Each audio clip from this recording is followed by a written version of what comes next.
तराईमा तराईतिर चाहिँ के काम गर्नु पर्यो भने चाहिँ पैसा तिरेर गरिन्छ, तर यतातिर चाहिँ यहाँ एकअर्काको काम गर्न पनि मान्छे कुदेर गइरहन्छ।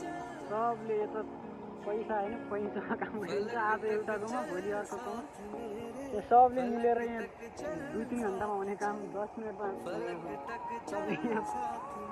कस्तो भयो तपाईँको काम? रमाइलो भयो। कति मान्छे आएको छ यहाँ अहिले काम गर्न? 20-22 पैसै दिएर त हुन्न होइन